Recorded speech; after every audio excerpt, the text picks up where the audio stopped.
Hello, Hey, Chrissy. hello. Hi, how are you? I'm good. And yourself? How you doing? Good, good. Thank you for taking a few minutes to speak with me. Appreciate it. Yeah, no worries. How can I help? Oh my gosh. So, I mean, first off, coolest job ever, I think you have. I mean, the sense of Ah, adventure and to be so up close and personal with these magnificent animals. Like, what is that? What is that like? I can't even imagine. it's proper decent. As we'd say back home, it's proper decent. No, it's always a real privilege. The weirdest thing is, and one of the great benefits about being in a position to do this for broadcast is when you're down with these creatures, you lose all sense of just everything. Just the whole thing goes, and you're so mesmerized and enamored by this animal that you forget. You come up after the dive and it's like it's gone out of your head already because you were so in that moment. So it's always great to be able to watch the footage back and be like, oh my god, I did actually do that. And and then you get as well, you get to see things in a different way. Like quite often when I'm diving with sharks, it should be one of the first things I look for, but I always forget. I think, so I say, I just get overwhelmed when I first get in. Is I often forget to check the sex of the shark. So when we can be there, and I'm talking on the comms, and I'll be saying, "Oh yeah, no, he's doing this or he's doing that," and then it's only afterwards you think, "Oh no, that was a girl," and it's, so But yeah, it's diving with sharks never gets old. If you go diving with sharks and you don't love it, you need to you need to well, yeah, isn't it? You bet. I mean, even watching, like, I mean, when watching like cocaine sharks and everything and seeing just how close like the hammerhead came to you and everything and the way that they were behaving, it's like, what was it was such a, I mean, how many times do you run into like a close encounter? Like, how many people are down there with you? So when we go on a dive like Hmm. that, we have two camera guys, Okay. me, and then there is a what we refer to as a safety diver. Okay. So this it doesn't necessarily have to be a diver. It can be someone who is just away from us, but can see the whole picture, and they're there to kind of keep an eye on us. But they're also closer to the surface than us, so they're a bit of a middleman, if you will. Right.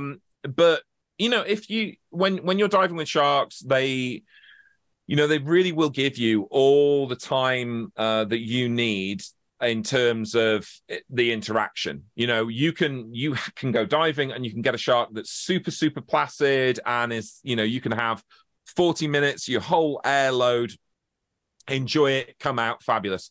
And equally so, you can get in with a shark that just doesn't want you to be there. They are as complex and have as many behaviors and personalities as we do.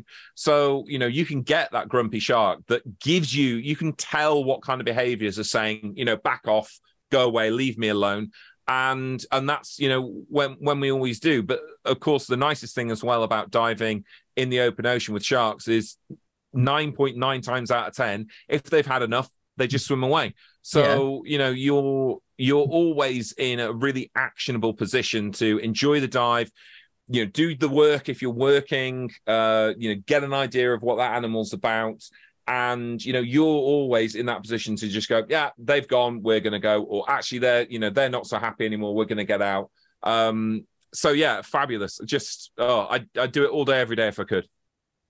I mean, it was crazy too to see that they, the experiment when you dumped, well, fish feed off the makeshift cocaine plane, like, and that they, they actually did go for it, Mm. in that Well, sense. And, I mean, what was that made out of? Actually, that's the one thing I wasn't like exactly clear on what exactly was in the feed pouches. it's just fish powder. It's just Okay. good old fashioned fish meal. It's the kind of thing that you could feed as a supplement to your chickens, or you could Okay. mix in with, it's nothing special as far as we're concerned. But to a shark, it really is, well, shark cocaine, Mhm.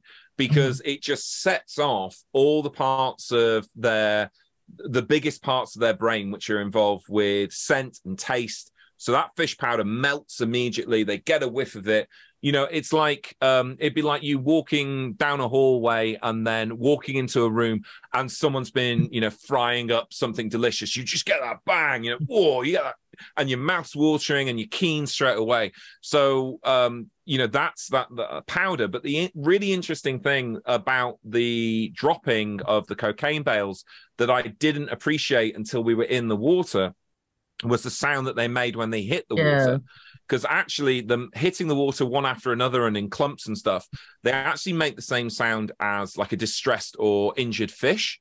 So that before the bales themselves can seep anything out, before a shark can come in and open a bale, and that obviously sets off a bit of a chain reaction.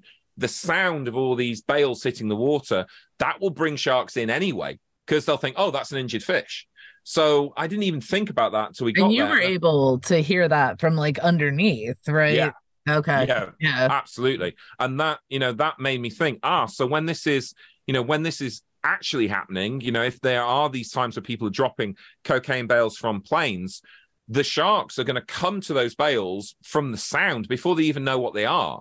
So you could have a situation where sharks are being drawn to bales. They've never seen them before. They don't know what they are. They're not interested in them, but the sound brought them in. And then if one of those bales is broken open, they're going to get a hit of cocaine without, you know, even trying. Now, could that be a way that they can get, you know, addicted? Addicted isn't, you know, there are so many ifs and maybes involved, but it was everything that we did seemed to answer one question and then open 10 more. And it was really, really interesting to be a part of, you know, some big open-end fun science. We weren't trying to do anything too serious, but we found out some interesting stuff. And I mean, given the chance, I would love to go back and do it again. And I can think of a million other things we could do to, you know, hone in even more on that idea. Absolutely. So, I mean, between those, you know, experiences, what's, you know, for you personally, what's one of the scariest experiences that you've had? I've not really had any sort of scary experiences with sharks. That's the thing, you see. Wow. Because, you know, you don't, certainly for me as well, when I'm in the water with them, I'm loving it. You know, it's really, really cool. When we were doing Great White Fight Club, when I was doing that, I was diving at one point in a cage that's seen Shark Week time before, known as the Black Widow, which is this cage that has an open bottom to it that allows you to pick it up and walk with it. Right. When we finished the dive, I calmed up to the surface and said, right, that's it, you know, pull me up. And they're like, okay, you know, let us know when you're ready, because I need to get back in the cage. I need to put my feet in. I need to hold on and stuff. So I got in and I was like, okay, nearly there, you know, and they started pulling too soon. And so all my legs and body started hanging out the bottom of the cage. And I had to pull myself back in. And I was yelling, stop, stop, stop. So that was, you don't want to be outside of the cage when you're working with great whites. But, you know, when it comes to sharks, they're just good. They're just good boys and girls. Absolutely. And what do you think leads to our fascination with them? Because, you know, Shark Week is always like one of the most popular things to come on TV each year. Everyone looks forward to it. They do like a bit of Shark Week, don't they? Yes. I think it's it is. I think it's just that the unknown. You know, the ocean. You can't see what's underneath it. So it's, you know, it's the same as any fascination with any kind of mystery or thriller. You know, what's in the closet, what's behind that closed door, who's at the end of that dark alley. And when it comes to the oceans, it's kind of sharks that have captured that. Certainly from, you know, Jaws started the whole thing off, and you know, it's kind of, you know, snowballed from there. And we've had the fabulous and the farcical, like, you know, Shark Tornado or Sharknado as it's called. Other ridiculous shark movies are available. And it just I think now, though, we are reaching that point where people are understanding the difference between the story and the reality, and that's key. You know, I love a really crap shark movie the next is someone else. You know, I've seen one called Ghost Shark. It is awful. It is terrible. I know. But it's brilliant. I'd watch it forever. So, you know, I love that same as someone else. But, you know, it's you can watch a film about a serial killer. You don't think every person you meet's going to stab you. It's the same kind of thing. You know, you can watch Fast and Furious or other racing films are available. You don't go out for your weekend shopping doing 90 miles an hour talking about family as you're driving down the road. So it's just making sure that we have that separation. Enjoy, but conserve. Absolutely. Well, thank you so much. I appreciate your time. Yeah, no worries.